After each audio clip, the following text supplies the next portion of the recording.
guys, how are you? Welcome to another Mental Health Monday. I'm MommaFoxFire. I am joined today by the wonderful Victor Janzen, and super excited for the conversation tonight. We're going to talk about his experiences with CPTSD, DID, BPD, and also just his experience in general in the Canadian health system. So I'm really excited to get a different perspective because I'm down in Texas and the U.S.'s health system is notoriously awful, so it'll be interesting to draw some comparisons, I think. But Victor is a mental illnesses, mental health, and addictions community reforms advocate. Outside his day job as a project manager in the technology sector, mental illnesses activism is important to him and his family, which is very familiar to me as well. He resides in Ontario, Canada, hence the Canadian health system. And his diagnoses include CPTSD, DID, and BPD, which we'll get into as well. I've got a couple of links for you. He's written an article on DID, and also if you want to follow him on Twitter, I'm going to drop that in here for you. There is a question queue open. If you have a question for our guest tonight, !Q, and type your question and then enter it, and it'll be entered into the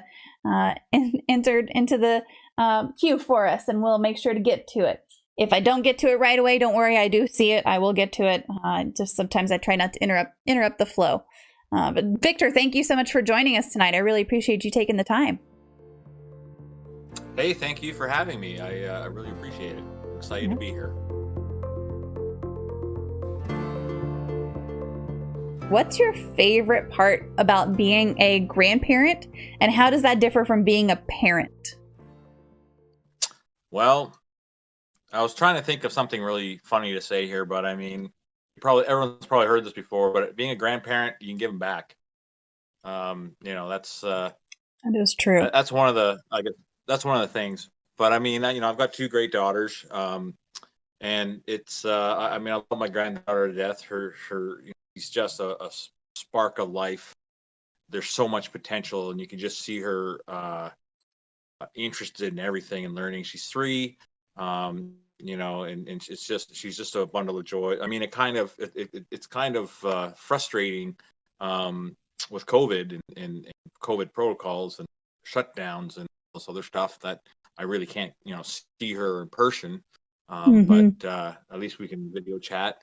And one of the things that I'll say that's different than being a parent and being a grandparent is being a parent, you're not given a manual on how to raise kids. All the books that are out there, I don't know. For me, it's I've read a few of them when my first daughter was born.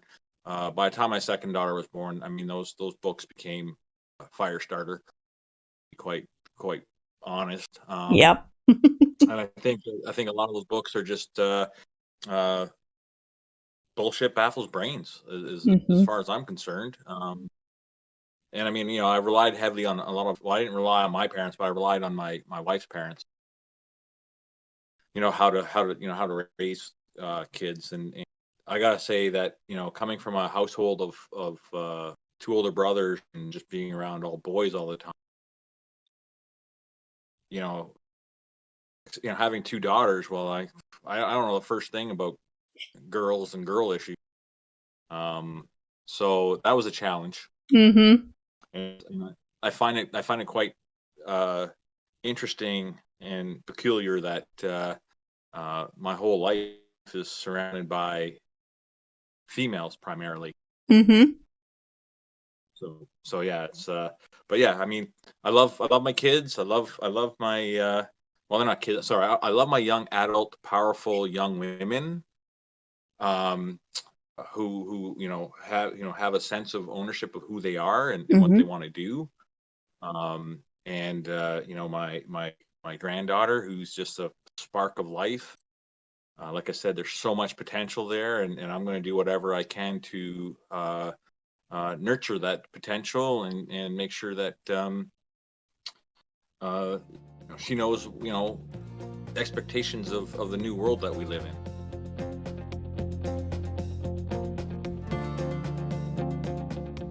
You said that you are a project manager, right? So what do you do? What does that entail? What do you do for a living? And then what are some of your favorite hobbies when you're not working?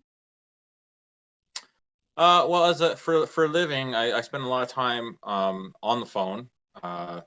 even though they promote, we use like a product called WebEx. There's a Hmm. video component, but I find that, um, you know, they upgrade my work computer. So every time I turn on any video, anything, all my resources get chewed up, and then my computer just is dog slow. And so now I just only use the video feature. Um, but I mean, I work for a large telco across our country, and I've got projects in the East Coast all the way to the West Coast. Everything from telephony to digital signage to video wall installations. You name it, I get involved somehow. So it keeps you on your toes. Yeah. Yep. But predominantly as the word, project manager. Yeah, I spend a lot of time filling in project management schedules. It's true what they say. As a project manager, we have our check boxes and we want to know dates. Yeah. I like the so I work with project managers. I'm with an engineering architecture construction firm, and the project managers that I work with like their check boxes, and they want to know dates. That's about right. That seems about right. I mean, it's job entails a lot more than that. I get it.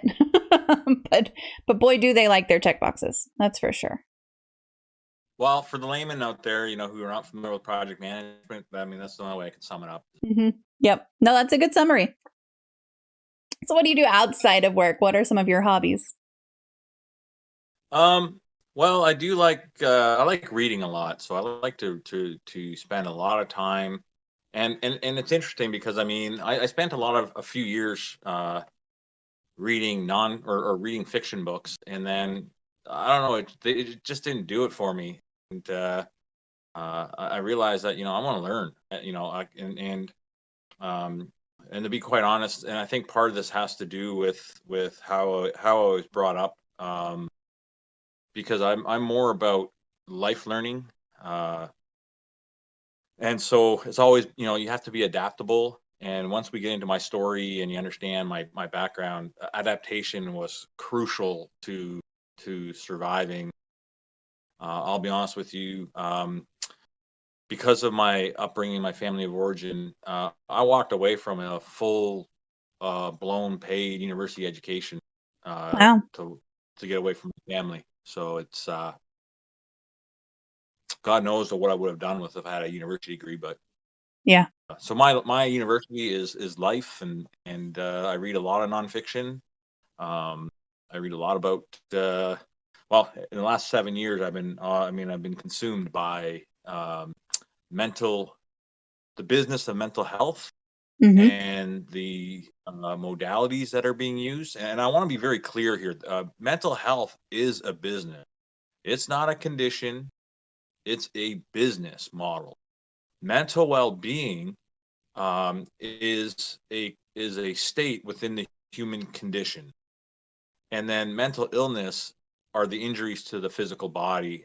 There's no other way of putting it. And so I always find it really interesting and curious on how the mental health business likes to use mental health and almost everything they talk about, Mm-hmm. um, because it sells, it's sexy, it's mental, and mental health is health. It's really easy to say that, because you really can't say mental illness is illness or mental illness is health, because you wouldn't get very many people stepping up to the bar for a drink if that's what you're selling. Yeah. Do you have a serial killer or true crime story that fascinates you? I was looking forward to actually answering this, because I mean I really don't have serial killers. I I'm not. Don't get me wrong. I don't mind. Like, each their own. If you want to own a gun and fire it away, go all the power to you. But it doesn't take skill, and it doesn't take thought to pull a trigger and fire a bullet. Um, so when it comes to I guess harming another human life, I always been, but to answer your question, I was always fascinated with the likes of like a Timothy McVeigh. Is that the Oklahoma bomber? Yep. I'm always and like the Unabomber. I'm always curious about the guys that delve into explosives. You know, Yeah. it's like how they're not missing fingers or digits or haven't killed themselves. I mean, that's a true. There's some artistry there to and I don't want to minimize what people do as serial killers. But and I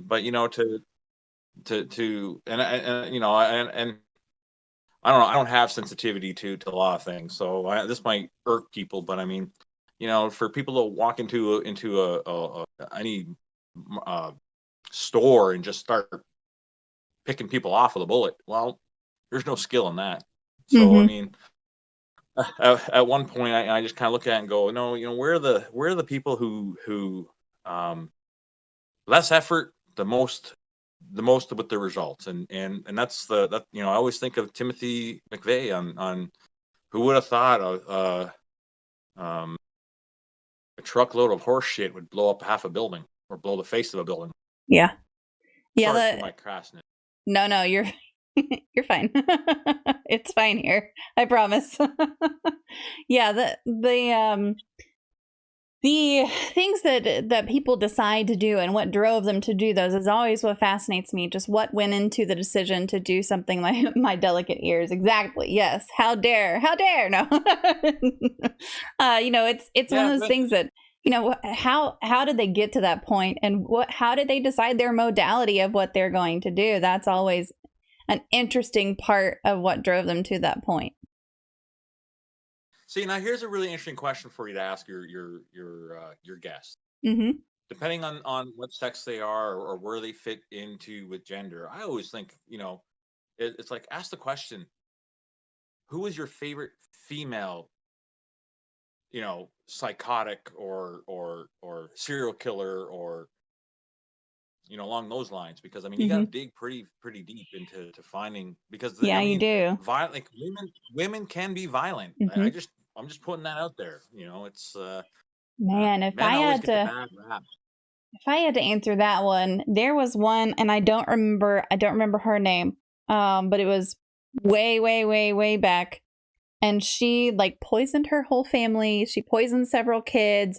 She killed multiple husbands. She put an ad in the paper and said, "I'm tired of living alone, but don't bother coming if you don't bother responding to this ad if you're not well-to-do yourself, because I'm well-to-do and interested in combining fortunes." And then proceeded to kill multiple people who responded to the ad to obtain their wealth. And then I think eventually her house burned down or something. Oh, you know what? She and her husband had a candy shop, and that burned down, and they got the insurance money from that. And I think that's where it kind of started. And whenever her house finally burned down, her dentures were in there, but her body was not. And so it was like there was a body in the bed, and her dentures, but it was not identified as her body. And so she theoretically could have escaped and gone on somewhere else. And I wish I could remember her name, but that's the one that always kind of caught my attention, because boy, it was a lot of people. It was a lot of people over a long period of time. And and you see, for me, I always go back to the Bonnie and Clyde days. I mean, I always thought that Bonnie was probably the mastermind. Yeah. Yep. What do I know? I'm a Canadian in Ontario that likes to freeze every winter. Listen, Canada. You can't blame the polar vortex on Canadians. I'm just saying. Canada sent that weather down here, I'm pretty sure. Y'all were tired of being nice. Canada's got some interesting serial killers too. There's the one guy on the bus who basically just snapped, and it was I think he was saying that God told him to do what he did, and I think he wound up eating the person sitting next to him on the bus, and nobody noticed for a little while. It was awful. It was awful, but it was one of those. He was in a mental crisis. It was not, people like to say mental illness. I like to say mental crisis because I live with mental illness every day. But if I'm in a mental crisis, that's a different story for me that day. So Yeah, he was having a not a great state of mind and essentially just snapped. But that one was in Canada. There was another one. Well, we did have a I can't remember fascinating, details though. we had a fascinating serial killer who owned a landscaping business, and it turned out that he, I don't know, took the remains of people to the wood chipper, and then Oh, he used people's bodies in fill into other people, his customers' garden, a little and it was like they had to go fertilizer. all over. Ooh.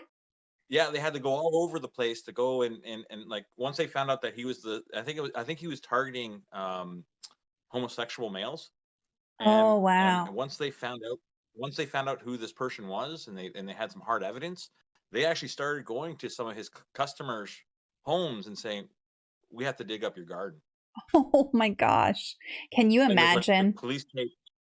Oh my gosh. So I mean, serial killers are. I love that question because I mean, there's such an interesting. You go so many places with that. Yeah. However, I mean, I'm a McVeigh. Yep. I'm intrigued by the McVeighs of the world. Yeah.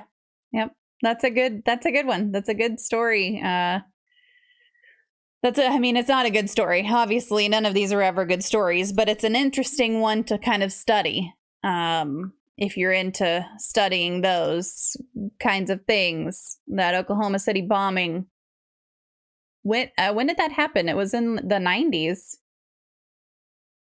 Yeah, I Uh, want to say it was like early '90s, maybe. I think yeah. it happened after the 80s. I think it was in the '90s. You're right. I think Mm-hmm. that was Yep. early '90s. So you live currently with CPTSD, DID, and BPD. Can you give us a rundown of what each of those are and what symptoms you experience as a result of those illnesses? Yeah, so the complex PTSD, I mean, that's just a different animal altogether. But I mean, it makes what really makes the complex PTSD diagnosis really interesting is that there's DID on top of it, Mm-hmm. which is dissociative identity disorder, which is another fancy term for alternate personality. And so I counted today. I was writing an email to somebody. I've counted that I have over 17 different. Well, if I include myself, this version of conscious self, there's 17 other personalities in this body. Yeah. And to kind of put that in the context too, and so there's a broader understanding is that my alternate personalities know of you, know of this conversation. I'm not alone sitting here, even though I'm sitting here alone, but I'm not alone. And so all these entities are connected through this version of conscious self. However, I'm not connected to their version of self or Mm-hmm. conscious. So there's a distinct break there, and so and then so the complex PTSD. I mean, I have a lot of living flashbacks. Actually, I'll get into it right now with you. Sure. Um, one of the things that I deal with, and this is one of the things that I speak to my medical doctor, who is a specialist in psychotherapy, Dr. Bill. Hey, Dr. Bill, I'm on air again. Um, anyways, so I posed a question to him whether I'm having a living flashback in the PTSD CPTSD world, or is what I'm experiencing the alternate identities trying to reintegrate themselves into this version of conscious self. And I'll explain to you what I go through. And I don't know if you had a chance to read any of the essays I sent you. I did. Yeah. Yeah. So put it this way. I'm going to start off with a really simple concept. When you look at the brain, to me, the only way I can explain this, and I'll explain it this way. Every night for the past, over a year now, on average, it's about 2 hours a night. I experience the complete atomization of self. And if you look up atomization, it is basically annihilation. They've got different terms. Breaking things down to the finest particle. it's like going through a grinder. So what happens is I go through these, I have these episodes where you I can't rely on any of my senses. They're all taken away. Um, they become irrelevant. I experience a lot of trauma. Most of the time, it deals with my first traumatic episode incident when I was 4 years old, and then the 5 suicide attempts, and that's primarily where it's contained. Mm-hmm. But I feel every aspect of, for example, and I don't know if I can say this, but I was 10 years old when I committed suicide the very first time. I was actually did it 3 times in one summer. Second time I died, I died drowned in a pool, and it just happened to be a passerby saw me floating and pulled me out. Um, but I had no pulse. There was no vital signs. To me, you might as well just call me dead. Mm-hmm. Uh, he revived me. Now every night I get to re-experience visualizations, the auditory expressions, everything from that event, uh, right down to the physical sensations. So I mean, I'll be laying on my bedroom floor. I'll be twitching or tremoring or convulsing. It all depends on how severe it is, and it's basically I'm being ripped apart mentally, emotionally, physically, spiritually. You look at it, I'm being ripped apart, dismantled, and so what happens, and here's an example. I always use the term, with my family. It's like, well, lunacy is reality, and my reality becomes lunacy. Um, and so what happens is I'll look at the mental component of this. So I look at the brain as, you've got a Rubik's cube, which is essentially a three-dimensional array, of storage or whatever you want to call it. And within that cube exists your subconscious, your unconscious, your consciousness. My case, all the personalities, and of course your animal instincts and animal low level functionality like breathing. And then you take that cube and then you wrap it with elastic, rubber band, and essentially they're all different sizes, all different shapes, but you just keep wrapping it until it becomes a big ball. Now, understanding that every intersecting point of the elastics is eventually a connection back to the cube. So what happens at night with me is and I can feel, and it's spooky. I mean, it took me a good 6 months to become comfortable with this sensation. Um, but it's like someone is literally massaging my brain and pushing and pulling and just Wow. kind of manipulating the brain itself. And there are a lot of things like strange sounds I hear inside my head when it's happening. Um, and my therapist says, well, that's, it sounds like your brain is, pretty much being rewired. Um, and so I go through that every night. And I'll tell you, it's it's one of the most painful things I've ever experienced. The one that tops it all off is I get to experience the precise moment, and it's in a three-dimensional space. And it's like slivers of time. I get to re-experience the precise moment where my body and my soul separated, and I get to re-experience the precise moment when the soul and the body are reunited.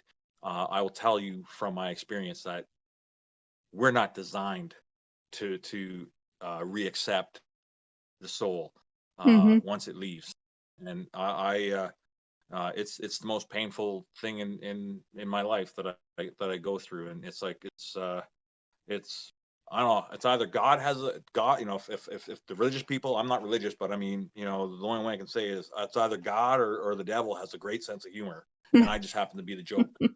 Yeah. Um, but I go through that process, and it's like every day. And when I come out the other side, really, what happens is the things that people don't realize is that because my mind gets so messed up, all the data is there. It's just the pathways have been moved Mm-hmm. and manipulated and changed. And I get to relearn how to use my arms and legs again. I get Wow. to relearn how to, it's not a long process. It's about, I would say 30 minutes to 45 minutes. It's kind of like, and then, once I get my arms back and my legs, I have to reteach myself how to walk, reteach myself how to balance. And I gotta say, like for my family, it's quite jarring for them to see me in that state because they can never, because it's like um I know a lot of therapists like to use the video of the impala in Africa being eaten by a leopard, and the leopard gets chased away, and the prey get or the predator gets chased away, and then all of a sudden this impala or gazelle comes um back to life, and then it's all shaky and it's going through like this nervous Mm-hmm. system, and then it stands up and it's all shaky. That's I go through the same process every night. Wow. So I mean, fun times in Victor's life, but and Yeah. I'm approaching with a great sense of humor because I'll say this: like the first 3 weeks, maybe 4 weeks, I was completely terrified. I had no idea what this was, Mm-hmm. no idea at all. I thought I was losing my mind, and then I would say probably for the next 4 weeks, it became terrorization of Victor, and then now it's just it's like my new norm. I just go, okay. Yeah, and and the misconception here is the mental health system or the therapy, like there's a lot of therapists out there that tell me that I'm the one who's in control. I'm the one who has choices. And I'll tell you right off the bat, when you're in that situation, there are no choices. There is Mm-hmm. no control. It's gotten me to a point where I I look at control and choice as the same thing. One relies on another. It's a symbiotic relationship. And I look at choice, for example, is to me that's all the therapy world talking about black and white. That's Mm-hmm. what that is to me. When I hear people say, "Oh, you have a choice," it's like, well, now there's your black and white thinking. Because Right. I get labeled that a lot, where everyone says, "Oh, you're a black and white thinker." No, and then the other side of the thing is this whole control piece, and I'll tell you that what I'm learning is control is a Homo sapien construct. We think we're in control. We think we can control nature. We think we can control our environment, but we can't. And I mean, this COVID thing is a prime example of where we can't. We have no control, and it's actually I find it intriguing and interesting with COVID because COVID is the Mother Nature coming back to us and saying, "Here's your damn reality check, you arrogant, ignorant assholes. You're trying to destroy me. Well, I'm going to throw this at you." Mm-hmm. It's it's my it's my position. Is it correct? I don't know, but it's the Sure. position that I have from what I get to learn every night.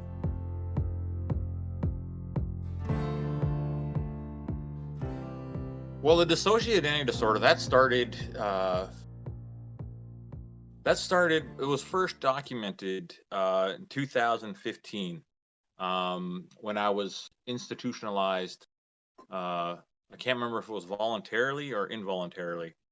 Um, but yeah, I was institutionalized for 2 weeks in a mental facility, rehab facility, and I apparently had a 2 hour, 3 hour interview, dialogue, conference with a psychiatrist and a doctor.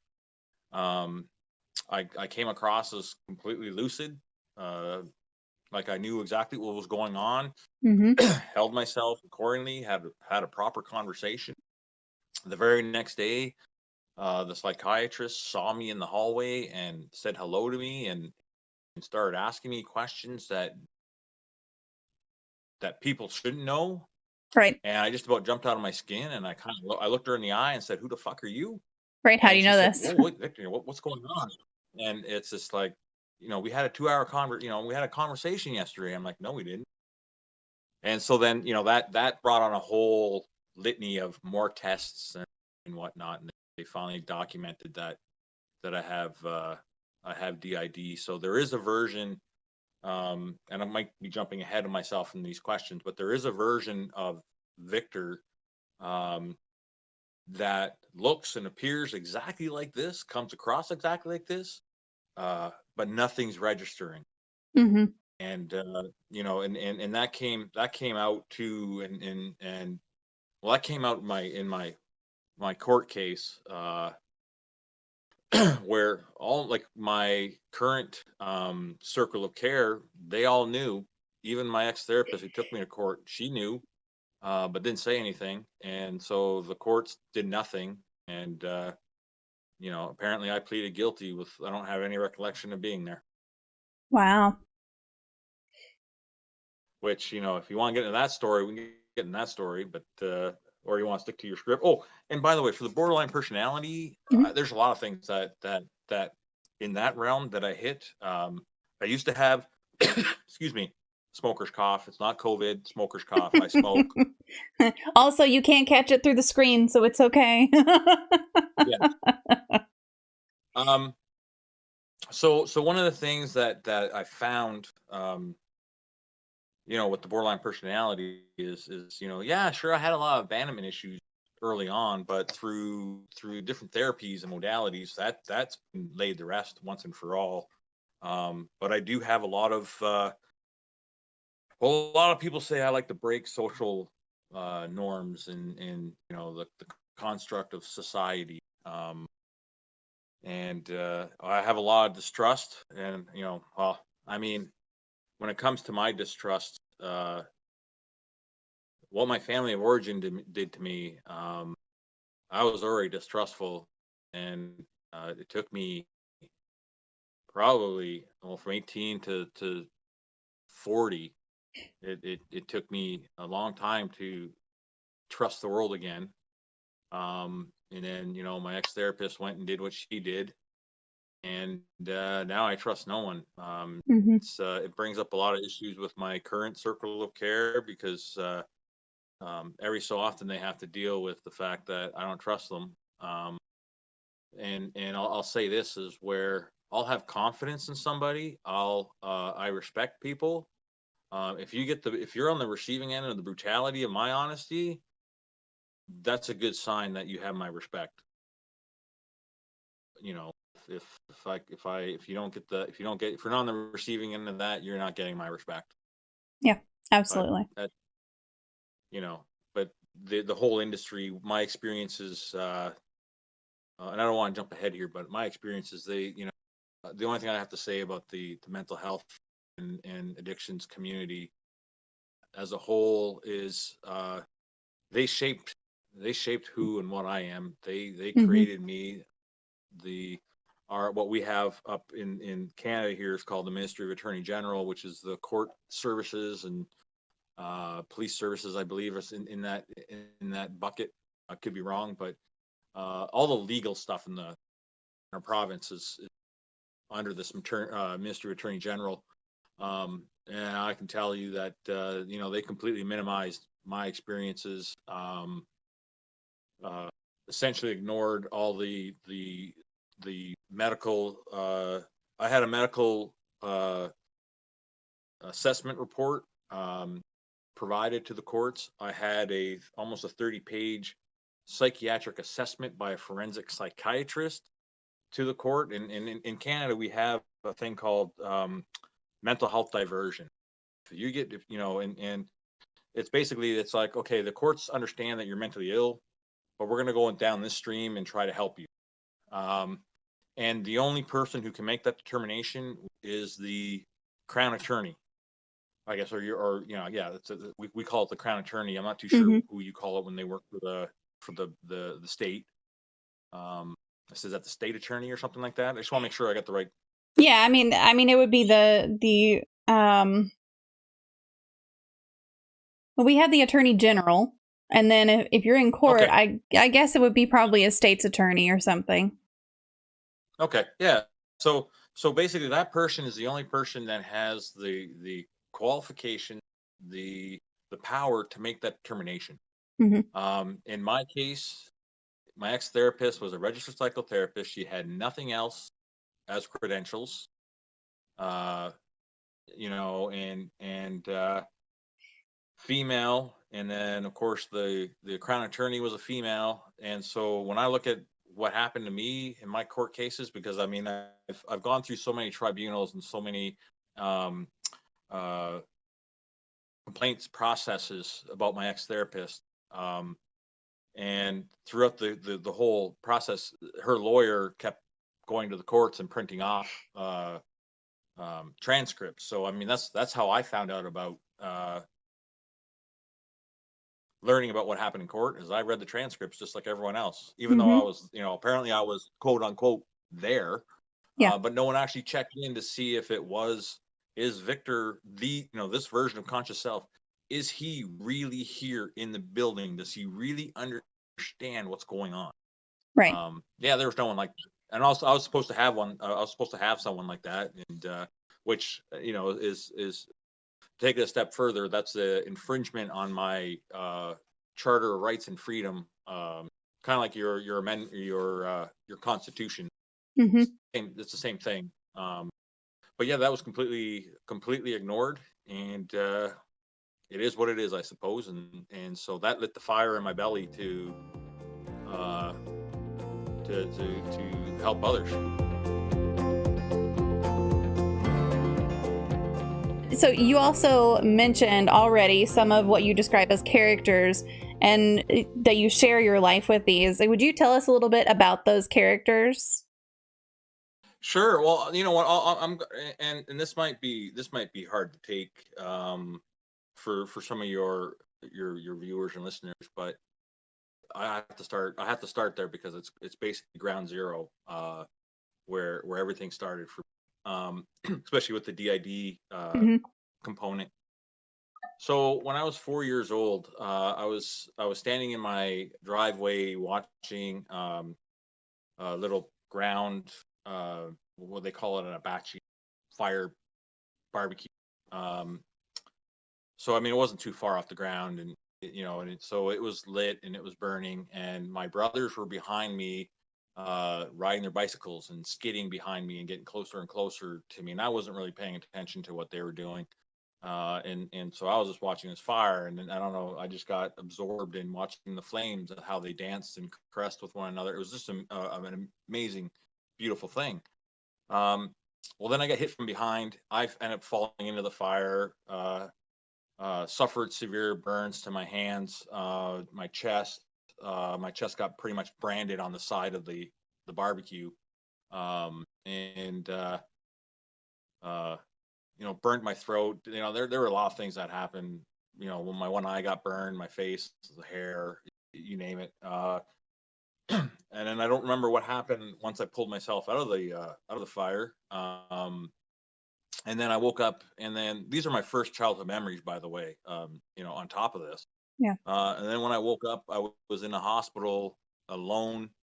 Had two masked people in front of me, a male and a female.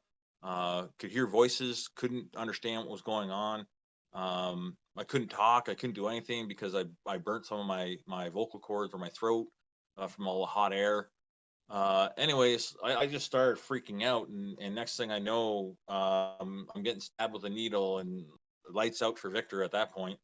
So I have no idea how long I was there. And then I remember coming to, as my mom was pulling up into the driveway, and so we got out of the car. They had to help me because I was so sedated. And then once we got into the house, my mom sent my brothers to their bedroom, and essentially that was open season on Victor with any weapons she could find. I don't want to get into details. There's tons. There's other podcasts out there, interviews, um, where you can, if you want to know details, I don't know if I can give you the name of the podcast I was on. I don't know how this Absolutely. works. Yeah, absolutely. Go ahead. Um, Ron Forsythe is his name, and it's Life in Red podcasts. And so my very first podcast came out in January 15th of this year. First interview, so it tells you everything. Hmm. I didn't spare anyone, any discretion on what I was talking about with that interview. Anyway, so needless to say, I was locked up in a bedroom, um, in excruciating pain because both my mom and my dad took their shots at me when this happened, and then they locked me up in a bedroom. One of the things that they told me at the time was, "Hey, you know what? You're the mistake, but we still love you," and that's crucial to of a lot of things of how it shaped me. Um, so when I was locked up in the bedroom, it was just me, myself, and I was in so much pain, and so the way my body protects itself is with all the trauma, with all these different traumatic uh, incidences. Well, my brain fragmented or segmented and developed its own personality. Hmm. And so there's two personalities. One's called Harris and one's called the Beast. They have been with me since I've been four. So we're looking at like over 45 years now. And so yeah, so now like when I do have a dissociative episode, sometimes it's the Beast that comes out, and like it sounds, he's an animal. He There's no brain power. It's just brute force. Hmm. My body is his punching, and there isn't a damn thing on my body that he won't hit. And I'll tell you, 2 years ago, I've suffered broken ribs, I've suffered bruised ribs, I've suffered fracture here, more bruising over here, lacerations, you name it. The Beast or Harris, they like to uh, um, well, the best way to put it is they like to pound me in the ground whenever they get. So, Harris and I have a really interesting relationship, love hate. Uh, he used to be my protector, but now he's my torturer. Mm. Um, I spent years trying to figure out, because I buried all that. My tactical error, and I want to emphasize this with all your listeners and viewers: do not bury your trauma. Do not do that. I buried it for 30 some odd years, and let me tell you, I was able to hold that lid down, except the box that everything was in blew apart, and all hell broke loose for me for almost 5 years. Hmm. Um, I've dealt with substance abuses from pharmaceuticals to a lot of alcoholism. Um, Hell, man, I'm at one point, and this is where I have a lot of distrust now of the mental health system, because I mean, at one point they polluted me full of so many drugs. I was at one point I was taking over 30 pills a day, uh, just to survive, and a Wow. lot of it had to do with more or less side effects to side effects to side effects. It was, oh, you got side effects? Yeah, we got a pill for that, and then I'll be on that pill for a while, and all of a sudden, more side effects would come up. Oh, Hmm. those? Yeah, we got a pill for that. Yeah, so I mean, I used to have like I used to have a little tray pill. I was at the time I was under 50, and I had like a little tray pill with the days of the week and AM and PM and both compartments. Every Sunday night it was a routine. I would take the pills out and I'd fill up all the containers, close the lid, and it just got to the point where I had to stop, and Hmm. I became so polluted. People looked at me, and they were saying, well, I mean, some people had a great sense of humor, and they said, well, he's one shade away from glowing in the dark, my skin tone, or he's one shade away from looking like death, Mm. and it was bad all around. Yeah. But yeah, so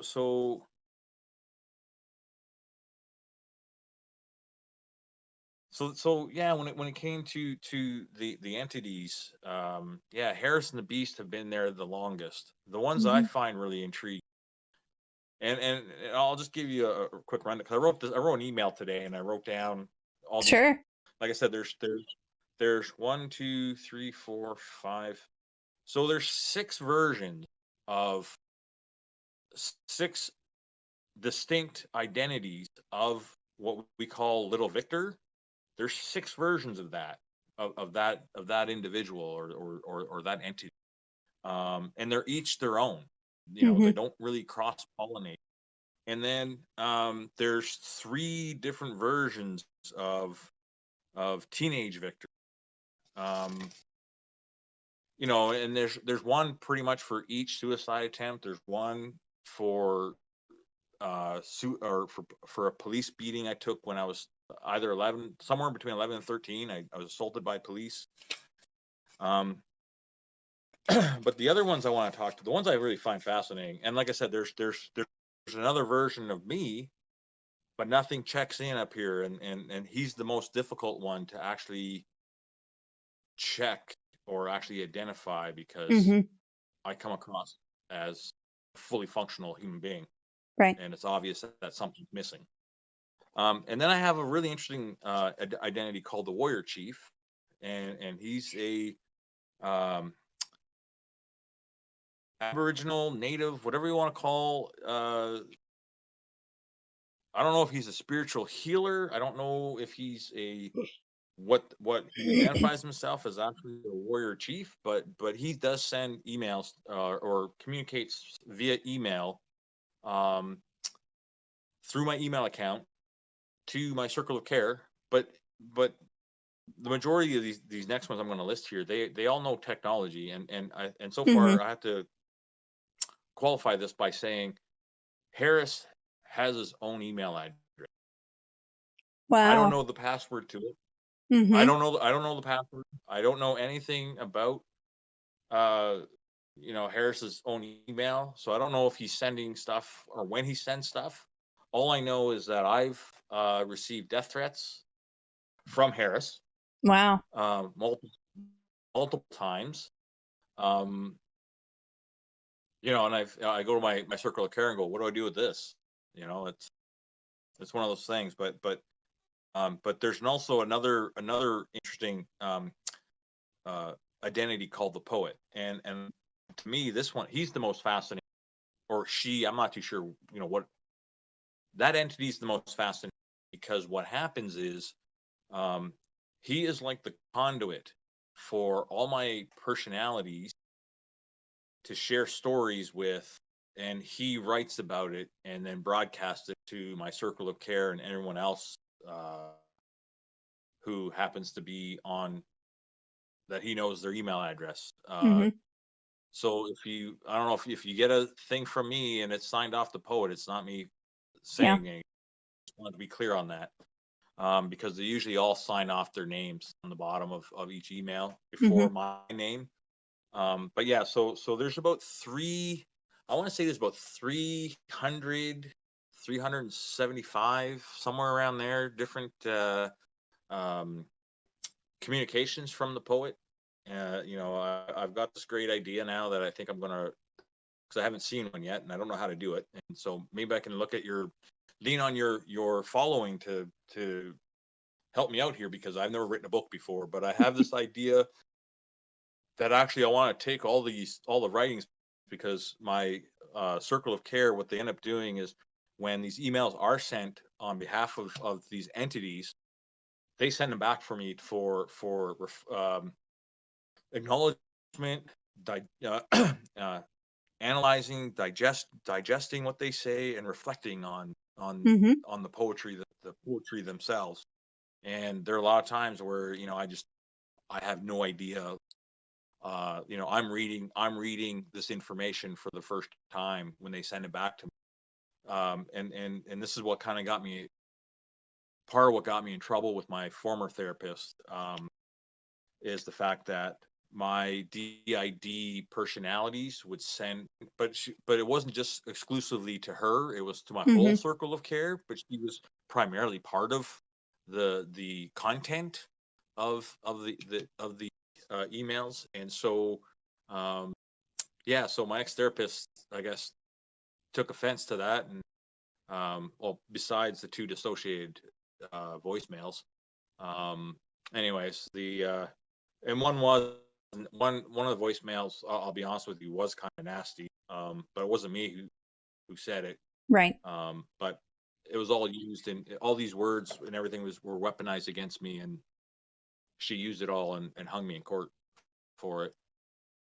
But anyways, these identities are really interesting. I mean, I have one that I call X because from what I've gathered with my crisis support line and other people that I've used is, and the people who've communicated with this entity, is the fact that A, he has no idea who he is, B, has no idea where he is, Mm-hmm.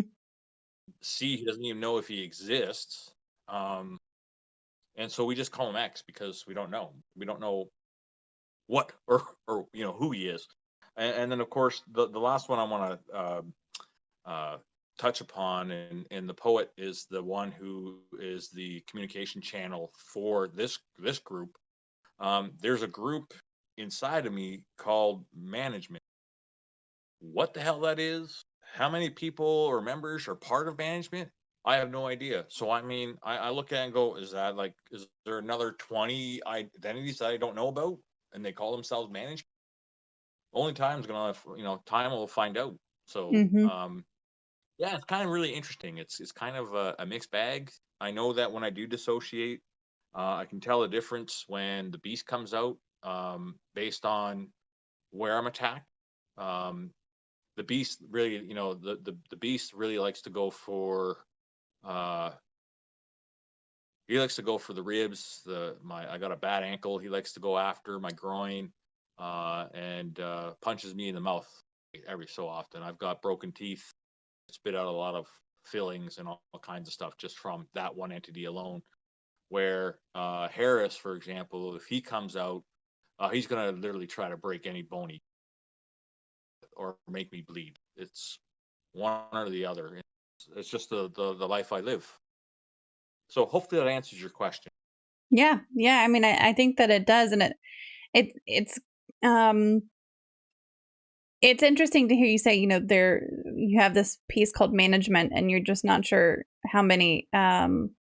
Is DID something that improves over time, or is it something that grows over time or shrinks over time, or what's the traditional kind of prognosis for that? Is it a lifelong?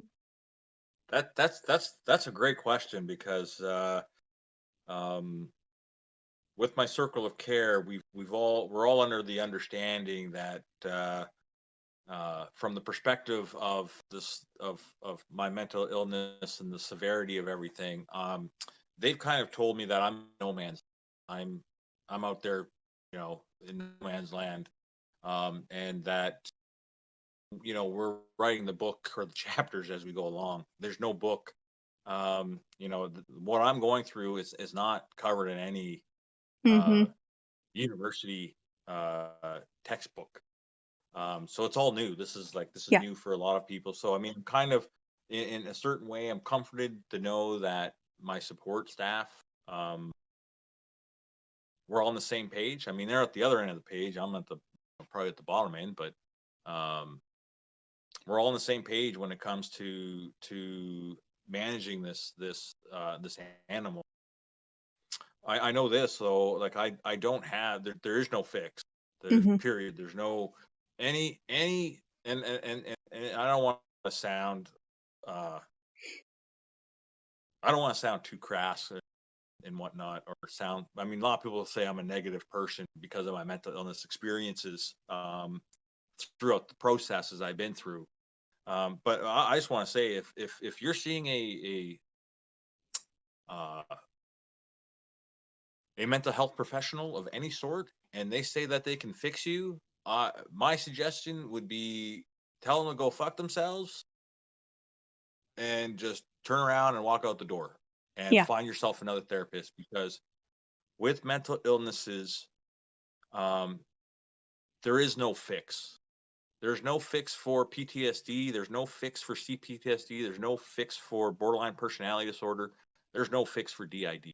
Right. What there is, though, is there are opportunities for you to understand self, so self could be understood. Hmm. And what that leads to is your growth as an individual, as a human being, in understanding what you have, or what you're given, or the curse, whatever you want to call it. And it's really about managing. um I mean, what I've been through in the last 5 years. I'll tell you, the rage and anger finally burnt themselves out.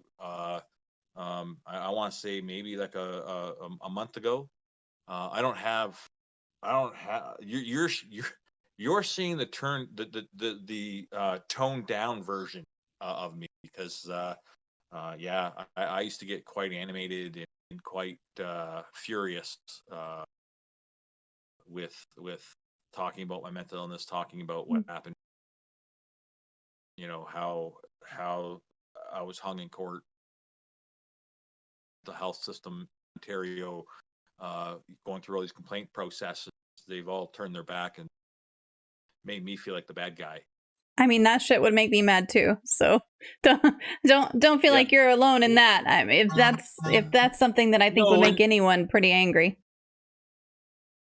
yeah, and my ex therapist, she it's been 5 years. Well, it's been 6 years, I think. 2016. Okay, five and a bit years since we last saw each other in therapeutic um, session, and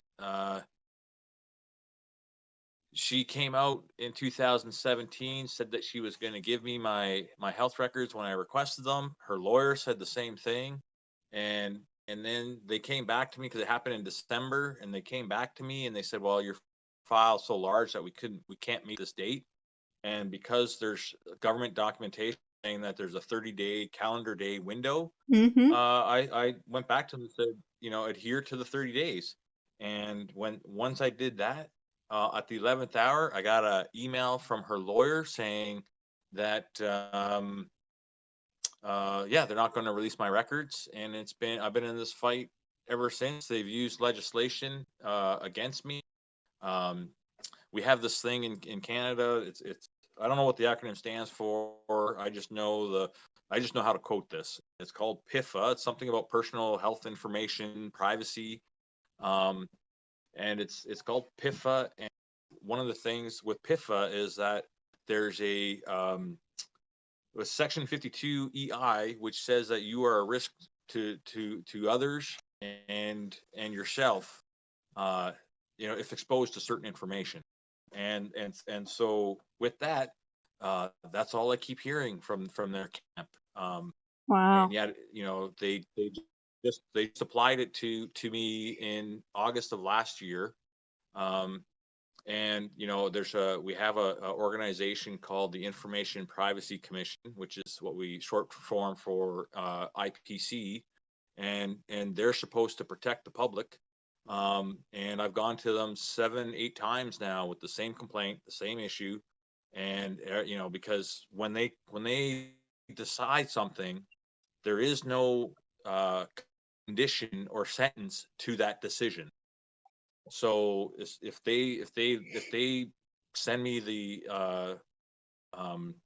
a letter today saying that this is our decision, well, at 12:01 later on tonight, I can turn around and I can ask the same bloody question and say, I would like to have my records. And so that's the game that we're playing. And Hmm. as a taxpayer, it's frustrating, because I think to myself, how many hours have you guys put into Yeah. the same thing over and over and over? I'm not going away, Right. because I have rights as a mentally ill person. I have rights to see my own record. And it's happened so long ago, that, yeah, you know what, 5, 6 years ago, yeah, that I was fair game. Yeah, throw that law at me. But now, 5 years later, it's not applicable, because and Hmm. they have no merit or relevant commentary on my mental well-being. Yeah. Yeah. We have a couple Hopefully I questions answered the from question. we have a couple questions from chat that I want to make sure that we get to. So, Laugh for Purpose said, I really hope this question doesn't come off as insensitive, but you talk about your other identities. Do your other identities see you as just another identity in the group and as if they are the main one? Oh, that's a really good question. Um, the only one, well, this is the thing. You see, I don't have a connection to the others.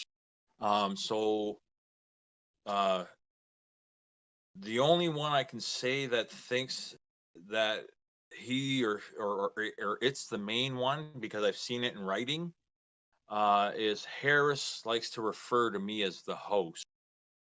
Hmm. Uh, but other than that, I don't know what the other ones think of me or know. I don't even, I mean, they must know of me, but I don't think there's a connection to a certain extent. And I can tell you that like I'm doing a lot of inner child work these days with my other therapist, Jim. Hey, Jim. Um, anyways, so we do a lot of inner child work, and so I I I want to believe that um the child versions of me know of me and know that I'm here to protect them. Mm-hmm. Yeah. That's the best answer. But that's a really good question. I appreciate that question. That's not insensitive at all.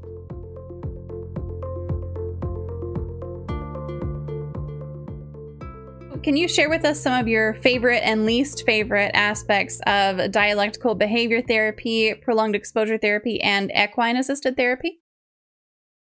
Sure. I have really nothing bad to say about DBT. Hmm. And the reason I don't have anything bad to say about it is because DBT was actually developed by someone with mental illness. Hmm. And so, if you developed your own modality and coping mechanism, then I'm interested. I'll buy in. If it's vaporware, something you thought of without having the lived experience, then I'm not really Yeah, interested. right. Yeah, for sure. Um, prolonged exposure therapy. Well, that's a really interesting. That's an interesting one because I can tell you that. Oh fuck! I'll tell you this. It's not for everyone. Because I don't know if you understand how prolonged exposure therapy works. It's kind of like torture in itself. But what it is that you expose yourself under the guidance of a practitioner, of course. Hmm. Um, but you expose yourself to a traumatic experience um, over and over and over again, and the person who's facilitating it will get you to say, tell the story over and over again, and every time you retell it, he will ask you for more details in that scenario, and also, you know the way they frame it is they try to get your brain to think that you're actually there experiencing. um Yeah. and so the whole premise to that is that if you do it long enough, you become desensitized by it, and I can tell you it's worked. It's worked with my abandonment issues. I used to have serious abandonment issues. And I spent 6 weeks doing prolonged exposure therapy just on the abandonment piece, and yeah, it went away just as fast as it came. And then there are some things that are kind of resistant to that effect. I'll tell you that with prolonged exposure therapy, and I do a lot of work on my own too. Is I spend maybe 30 minutes to an hour a day listening to my very first traumatic experience to try to get me to a point where um, I can have a discussion. I think I've reached that point, but I'm still impacted by that because of Hmm. all the DID that came out of it. So I have no problem. So prolonged exposure therapy worked in desensitizing me about my very first traumatic episode or experience. It's just, how does prolonged exposure tackle the DID that came with it? Right. Right. Um, so it's yeah. So prolonged exposure therapy, not for everyone. It's uh, they should put a disclaimer on that saying, you know, if you're quote unquote crazy enough to take this on, go do it. But I mean, you know, you're exposing yourself, as the title says, you're exposing yourself to all that trauma, and you got to be ready for it on Hmm. all your four pillars of life. And when I say four pillars, I mean uh, mental, emotional, physical, and spiritual. You need to be ready for it, because you're walking into the lion's den with that one. Yeah.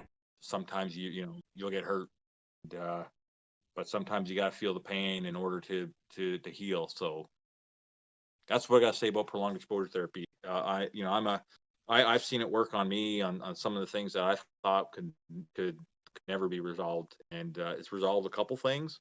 Um, some things I don't know if it'll ever resolve in me, but it's worked to that aspect. And then equine therapy. Oh, you know, this is such an interesting topic. Um,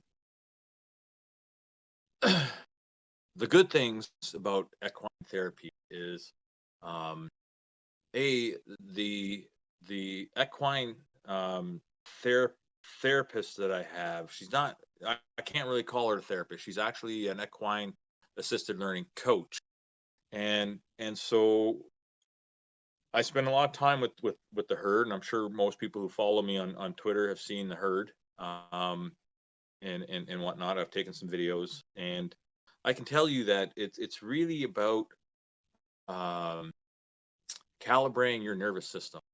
Horses are the ultimate lie detector, and if you see a horse human interaction, and if you see a horse what is perceived as misbehaving, chances are it's actually on the human side of the equation where the issue lies. The Hmm. horse only reflecting back on what that is. So what it's taught me over a long time, it's really taught me how to check in with other people's nervous system.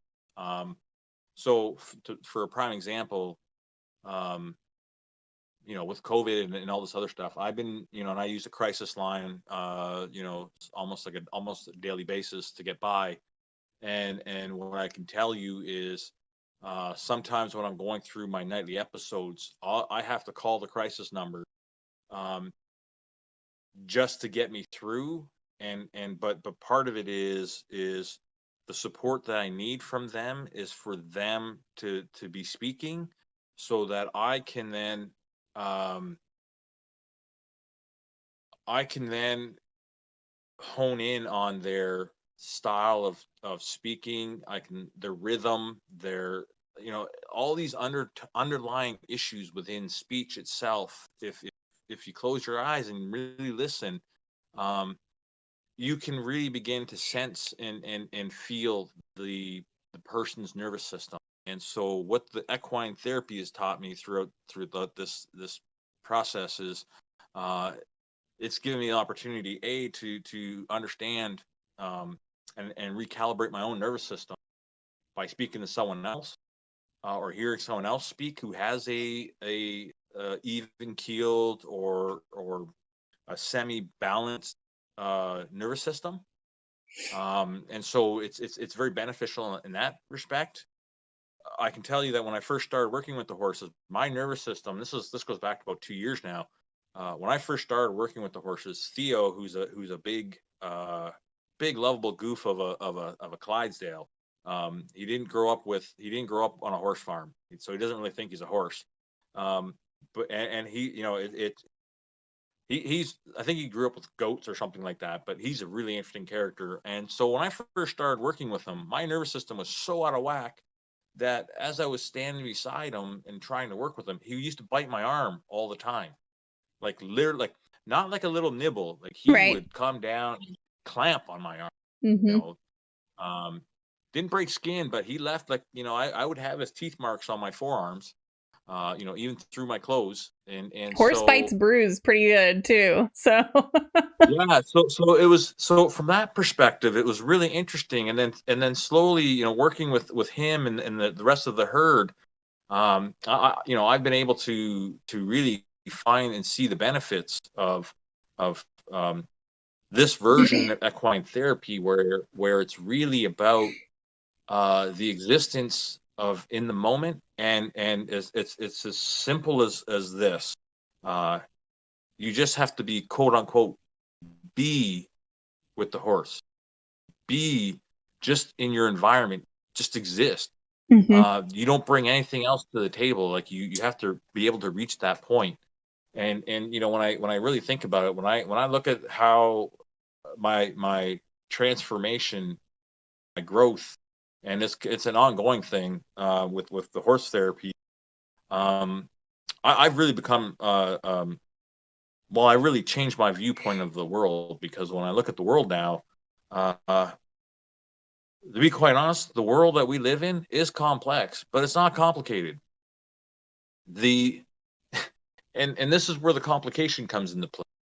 Our own species intentionally, consciously designs, develops, and executes systems or policies that complicate the world around us. But the world's not complicated. We're doing it to ourselves. And this is, this is one of the things that I've learned now is that when I look out in the world through my distorted lens that's been broken and and cracked and all kinds of stuff, I don't distinguish people by their gender orientation. I don't recognize people by labels like BIPOC or anything. I just see one race under one big sky. That's all I see. And there's a lot of people who criticize me for that, saying that, the world can't be too simple. Or they like to attack me, saying that I'm colorblind to racial issue. And it's like, no, I'm not colorblind to it. We're all one human race. Period. Just like COVID, just like mental illness, it doesn't care about your social economic stature. It doesn't care about your disposition in the world. It doesn't care about the color of your skin. It doesn't care what sex you are. It doesn't care about anything. Those two entities, COVID and mental illnesses, are designed for one thing and one thing only, and that is to destroy human life. Period.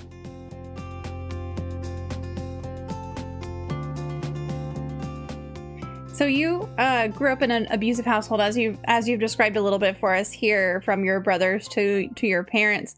How did you go about forming your own family as an adult? And what I mean by that is, were there any difficulties that you faced forming your own family, and was there anything good that you took from your experience in your childhood to your own family in the way of traditions or rituals or rules or anything like that? So I'll start with the second point first. No, I didn't take anything from my family Understandable. origin. Yep. They didn't have anything worth taking. And the answer to the first point, I knew what the good, well, I knew what the ugly and bad looked like.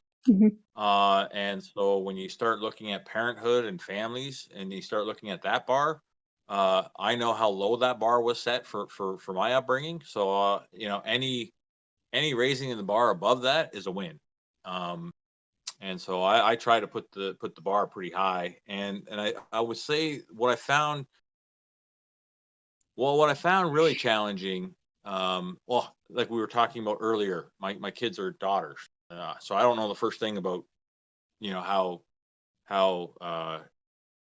daughters operate, or how their social networks work, or anything like that. And what I found really challenging was my eldest daughter. She's mentally ill, and that illness came out at the same time. A lot of it had to do with like her schooling, and just the pre, what is it? I don't even know what to call it. Like grade 7, 8, all the way through high school. There were a lot of issues. And she's been diagnosed with mental illness, and and I'll be honest with you. So she was probably one of the reasons why I ended up in a mental institution. excuse me, back in 2015, because I remember it distinctly. I was unemployed at the time, and then I had my daughter, who just came back. I can't remember where she was, but she just came back from somewhere, and she was having a mental breakdown. And at the time, she was, there was a lot of violence with her, and there's a lot of emotional dysregulation. So I tried to calm her down. I tried to, contain the rage, and so that there would be no more harm done. And she turned around and punched me right in the mouth, full on Oh, fist wow. right in my mouth. And from that perspective, that brought on all my baggage to the table. Hmm. I had to fight really hard and to step away from that situation, because I know what I'm capable of, and I didn't want to go down that road. So I stepped away, and then had an emergency session with Dr. Bill, and that's pretty much how I ended up in a Hmm. facility for but both myself and my eldest daughter, we've both been in mental facilities. We've both been when the public's not around. We've both been abused, verbally, degraded, minimized. You name it. You want to throw every label, whatever label you can come up with. I'm pretty sure I probably experienced it in the mental health and the healthcare system. When the public's around, when they have access, yeah, you know what? The healthcare professionals in hospitals, they're on good behavior. But as soon as Sure. that door closes, locks, it's open season on the mentally ill. That's hard to hear. Yeah, it's a fact. It's just a fact of Yeah. life. Oh, well, I Like I mean, said, it's hard to hear. I'm It's got not to be here even to. harder to experience, you know? Yeah, well, and I'll be honest with you. Like I said, I'm not going to mince my words. Like Hmm. and there's a lot of naysayers in Ontario, in my community, who don't like what I have to say, who say, well, that's not true. And it's like, well, have you ever tried? Have you ever tried to be your undercover boss and actually put yourself through the mental health system? How about you try that, and record it all and see exactly what happens? Not just in one city, go to multiple cities, go across country and see how all Hmm. these. There's no standardization. There's it's like when I look at the mental health system in Canada, for example, all the way across our nation. I scratch my head and go, shit, man, who's who in this zoo? Yeah. It's like, it's like there are times where I think to myself, I'm not the crazy one. It's actually you, the system, the people in it. You're the narcissist. You're the every label that you thrown on me. Well, guess what? You're the ones who are the narcissists in the whole bunch. You're the ones who Hmm. have the egos. You're the ones who, you're the ones who are selfish. And it's interesting, because one of the things that's really helped me, um, the best prescription that I ever received from Dr. Bill. And I'll tell you, Dr. Bill doesn't prescribe medications very often. And I'll say that this isn't a medication. And I don't know if I can show you a book that he prescribed to me. And really, Yeah, it's absolutely. it's it's a book that's influenced me heavily. It's a story that's influenced me heavily.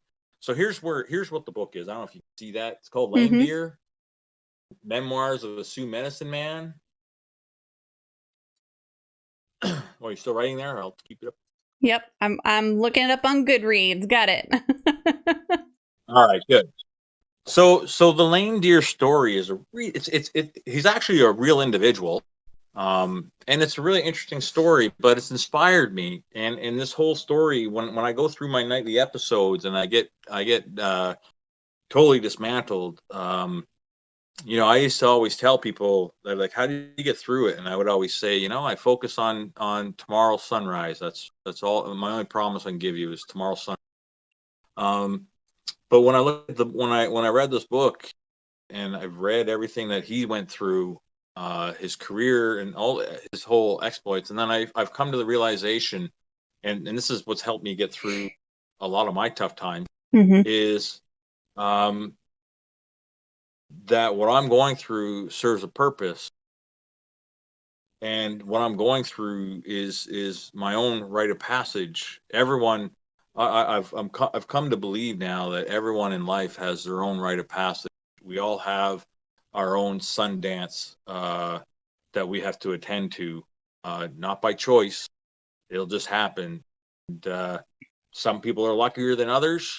I go through what I go through, and I scrape myself off the floor every night, and get ready to keep my promise to the world, and that's for seeing you on the other side of tomorrow's sunrise. Yeah. But that's the best piece of advice I can give you on, or not advice, but a suggestion on a read.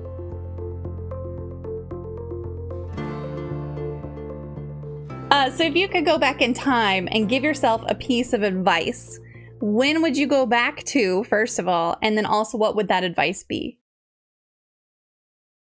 That's a really good question. Uh,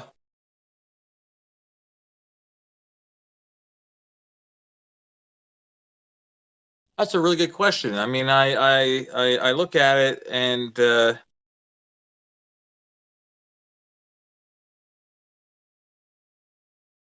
I would look at it as I would give that 4-year-old self. I would give him the uh, advice, and really say that he didn't need Harris or the Beast to survive that ordeal. Do you And think that maybe you would have that would have listened at stopped that it. age? Probably not. The other time I would have stepped in is I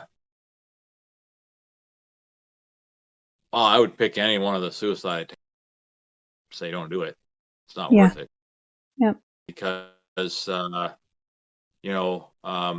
one thing that this has taught me, and this is one thing that a lot of people can't take away from me, is when I'm going through my episodes at night. Primarily, it's what I re-experience, especially with the atomization of self, on those 4 pillars of your mental, emotional, physical, spiritual. Um, I can tell you that when I go through that process, there all these experiences that I get to re-experience are mostly because of decisions that I made. And so, when I think about it, karma's a bitch, and there's no other way of putting it. Because those are decisions that I made. They weren't anything to do with mental illness, at the time, anyways.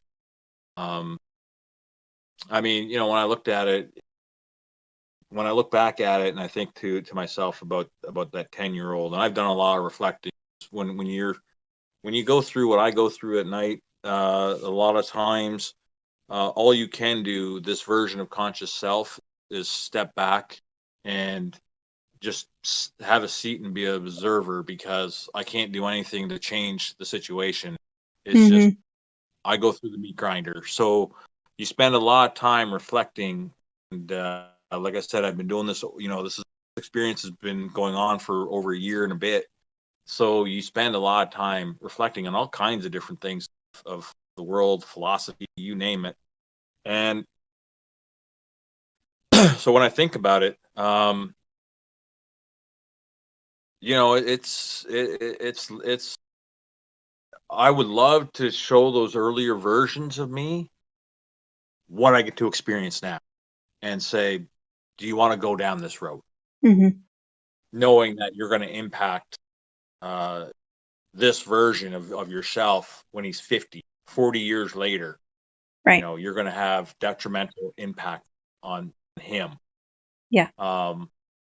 Yeah, because like I said, everything I experienced because of decisions that I made. No one else made it.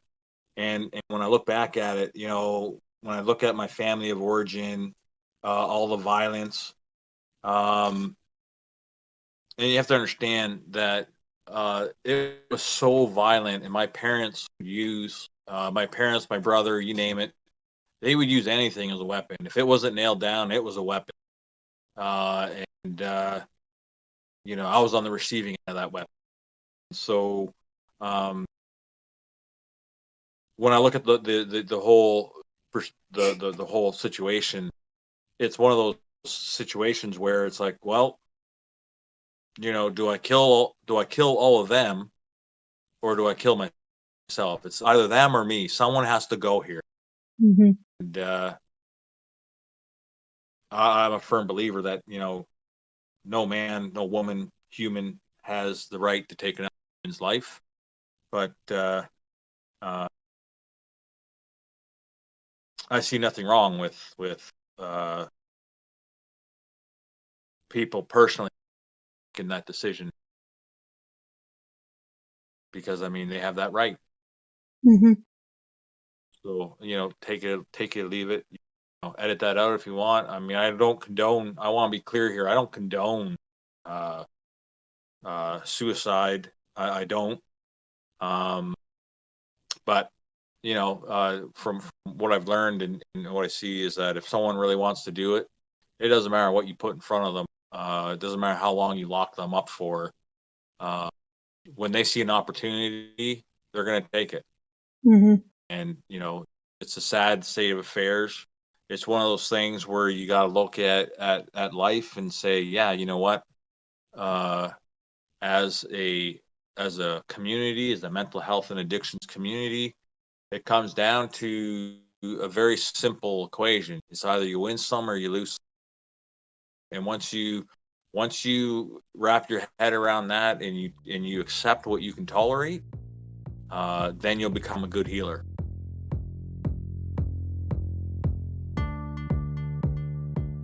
What do you feel they could improve in the health system in Canada? Is there anything specific? Well, I'll be more specific than that, because we have the healthcare of Canada, we have the healthcare of provinces, we have the healthcare of municipalities. But I'm going to take it even a step further than that. My commentary comes from the mental health Mm-hmm. sector.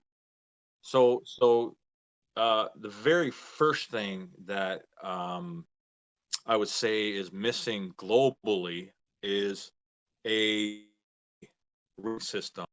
So it's great that people said that through this process, it's been determined that through some type of scoring mechanism that you have complex PTSD. You don't have PTSD because you've exceeded that tolerance level and now you graduated into complex PTSD.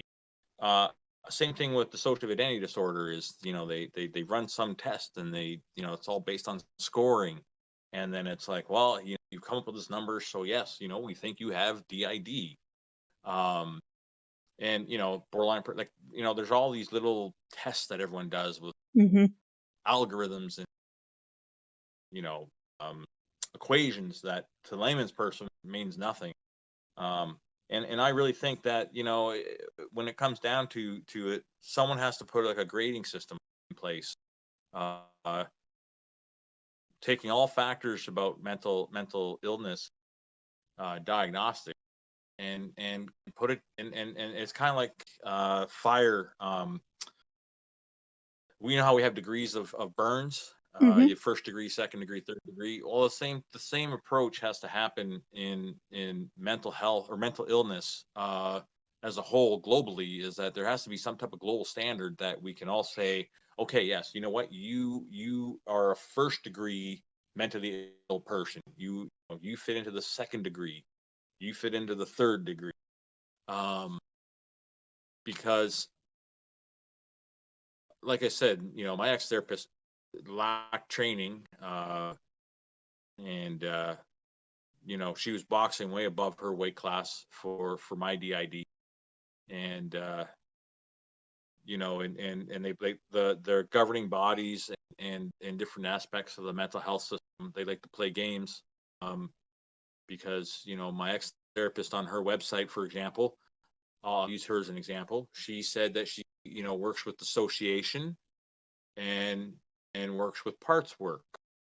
Well, when you strip that away and you look at dissociative identity disorder, um, A, well, you're dissociated, and B, you have many parts that come out. However, in the system that Canada has, especially in Ontario, um, dissociation and parts work are different than DID. Right. And they're you know, and so they're splitting hairs over, you know, and this is, you know, going back to my commentary, you know, it's like the world's not complicated, you know, it's the world's complex but not complicated. We make it complicated. Um, so, and then the other thing that I would say that's missing from, at least in Ontario, anyways, is a triage setup. So, when I had my mental breakdown, you know, I was left to my own devices. I had no idea how to engage mental illness. I didn't even know I was mentally ill, to be quite honest with you. Like I said, I buried everything. You know, it was put away. Uh, and so, you know, when I came through and you know, I had a doctor tell me, maybe you should look into like some type of therapy or psychotherapy. Okay, sure. I didn't know anything about it. I didn't know how to access the system. Mm-hmm. Um, so when I looked at that, it was like, okay, wow, it's like, you know, I'm left to my own devices. I gotta go on web pages. I'm not well mentally, and so I had to Google and look at uh, therapists within my region.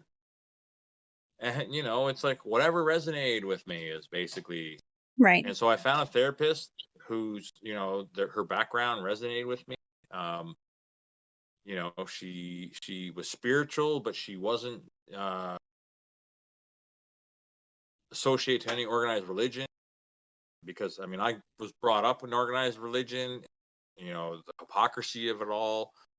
You know, my parents were good on, and the whole family presented themselves as good. 1 day a week, every Yeah, Sunday we showed up. We looked you great. can be spiritual without being churchy, and you can be churchy without being spiritual. Yeah, exactly. And so, you know, so I mean, that's how I entered the system, and you know, Mm-hmm. it was a rocky start. And so, and then once you get past the triage portion, I think there should be caseworkers behind that, Mm-hmm. who, and if you use um, the first degree, second degree, third degree models that I presented, then you'd have caseworkers for each of those degrees. So for example, Right. when I look at COVID right now, I'm a firm believer that, you know, the next pandemic will be mental illness, and I'm a firm believer that the current systems around the world, once that hits, once that begins and it's going to be multi-generational, and once that ball starts rolling, it's going to basically bury every mental health system around this world, on the globe, because we're not prepared for it. We're not set up for it. There's no global standardization on anything. And you know, and I'm not saying that we need one glove fits all. No, like, I mean, you know, mental illness is so unique to each individual. There's a lot of similarities, but they're all unique to that individual. Mm-hmm. And so, you know, these systems need to be deconstructed. They're heavy. They're heavy bureaucratic systems, and they need to be streamlined. They need structure, but they need structure that is modular in design, modular in deployment, because, you know, you might not have very many mental illness people in one part of your country, but you might have a pandemic blowing up in another part, and you should be really easy to say, okay, we'll take this team over here, just like the military. We take this team over here and we'll redeploy them over there. You know, and you know, you get paid from the same organization, but it's like, that's the thing. It has to be more structured, but it has to be agile enough and modular in design so that it's easily scalable up, scalable back down. Yeah. That's what's missing. Yep.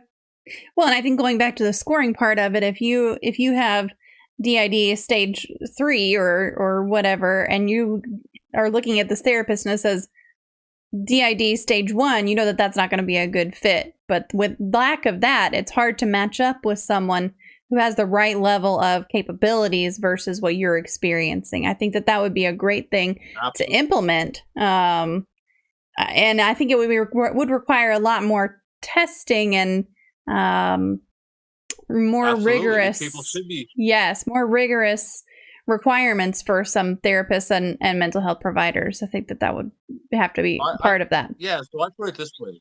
So in Ontario, registered psychotherapists have their own college, and it's called the College of Registered Psychotherapy of Ontario, CRPO. Now, their whole mandate is set forth. It's advertised as to protect the interest of the public. What happened to me? I went to them, and they weren't interested at all in protecting my well-being. They Hmm. spent more time protecting the therapist. And when you start thinking about it, how when you look at the court case, is like when you look at the court case, how does a registered psychotherapist how does her words supersede those of a forensic psychiatrist? That's the kicker. Right. Forensic psychiatrist and medical doctor. I had two or three medical doctors, who go through rigorous training, who are attached to uh, uh, well-established colleges, and yet somehow their words meant nothing. So I mean, it was really backwards. It was just it was one of those. It was a head scratcher for sure. Hmm. But I think if people can get on board with that grading system, like for example, I look at everyone with COVID, everyone experiencing what they call COVID stresses, anxiety, depression, um, stress, whatever you want to call it. And I think there's another one. There's four, I think, that most people complain about under COVID, what they're feeling. Um, I look at that and I think, okay, well, you know what? That would be a stage one. That would be a stage one mental illness. Um, because I just want to put something in context for you, and that is when I spoke when I spoke with my therapists, and I've been told by multiple people that even though I'm high functioning, my mental illness experiences are so far down the mental illness spectrum that the world's not ready for my story. And so what came out of that was I went to my therapist and said, is this valid commentary, or is this just people, you know, trying to make me feel bad? And so my therapist and we talked about this, and you know, one of them put it into a context of here is the Richter scale, because everyone understands the Richter scale when it comes to Hmm. earthquake. 0 is good, 9, 10 is really bad. Right. So the way they described it to me is that at my worst, I'm a high 8, low 9 on the Richter scale at my worst. The general public, they hover around a 2, 3, somewhere in that. And if we're lucky, the mental health and addictions community, they may be able to sustain a 5, but not long term. Hmm. We'll say short term, like maybe a year. Another after that, they won't be able to sustain it. And so that really opened my eyes when they put it in that perspective. It's like, wow, so 2 or 3, and here I am over like an 8 and 9. Like, that's a huge delta.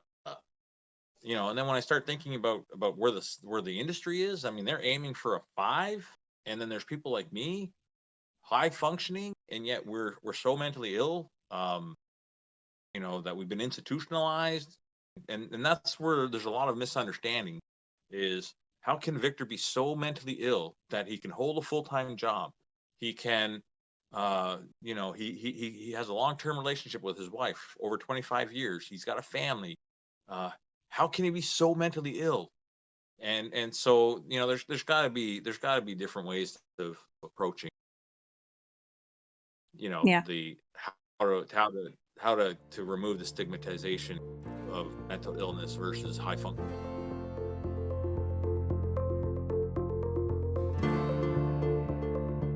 So if you weren't doing what you do now, or if you had chosen a different path, what would you be doing instead? I know that you said you didn't take a full ride scholarship, so maybe it has something to do with that. But this is no limits, anything at all. What would you be doing if you weren't doing what you do now?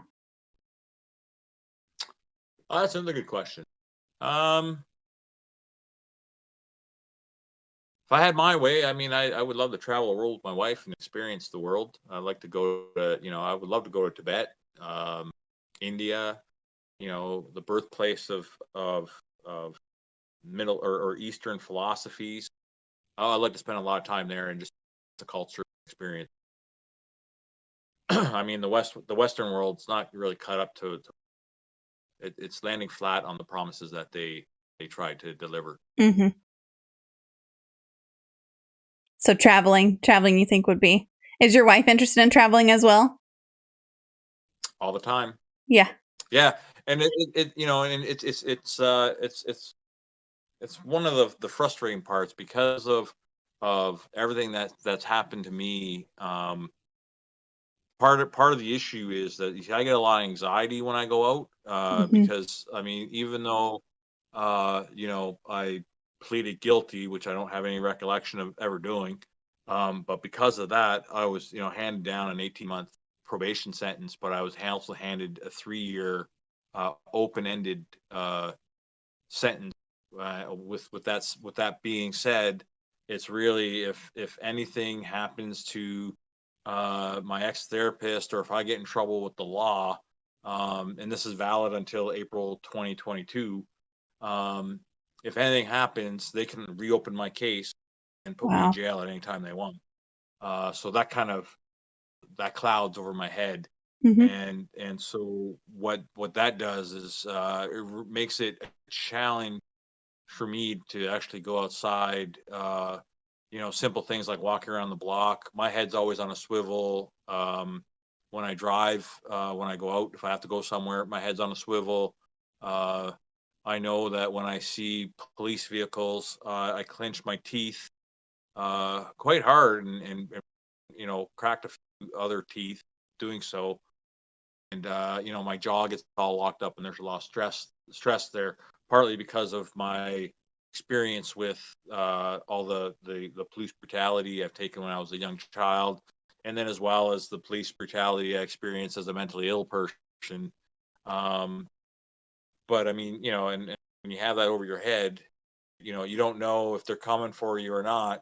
It kind of, and with someone who's got hypervigilance, and I've been hypervigilant since I've been, I would say 4 or 5 years old. Mm-hmm. So 45 years, my hypervigilance, my body armoring turned on. I don't know how to turn it off. And so just imagine, masseuses have a heyday with my back and my shoulder. Yeah, I'm sure.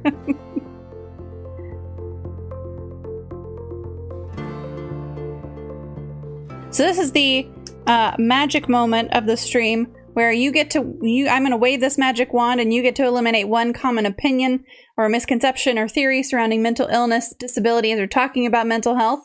And you get to tell me what that is going to be. So I'm just going to magic wave here. And now you get to eliminate whatever you would like to eliminate. What would that be? I would love to eliminate Hollywood's perception, interpretation on mental illness, on specifically DID, Mm, because DID doesn't make us a monster. yeah. It doesn't make anyone a monster.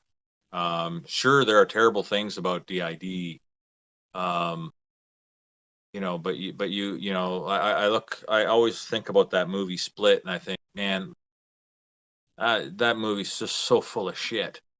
Um, you know, but Hollywood sensationalizes mental illness, you know, and likes to bring that perspective of their sensationalism into mainstream media, which then forms the opinion or opinions or influences the Luddites of the world, who aren't up to date on mental illness, who know nothing about mental illness. So, I really think if you want to go, if you want a movie that truly depicts semi close to what it's like to be mentally ill. I mean, look at One Flew Over the Cuckoo's. There's a fair representation of the whole spectrum of mental illness to a certain degree in one movie. From there, we've gone into, like I said, the whole splits, it's just all garbage. And the sad state is that it impacts the way people in regular society look at me or look at people like me with my diagnosis, and they treat us like we're or they think that we're monsters, and part of that too, is part of that too really happens to be how I feel when it comes to really what the mental health and addiction community, for the most part, not all of them, there's some good ones, but what they did in the Ministry of Attorney General did to me, they all pointed the finger from my ex-therapist through all the colleges and all the complaints pros, they all pointed the finger at me and called me a monster, vilified and demonized me. So I suppose if that's what they want, if they want a name call, then so be it. I'll throw this back at them or at the whole community. I guess that makes you my Dr. Frankenstein. It's a fair game.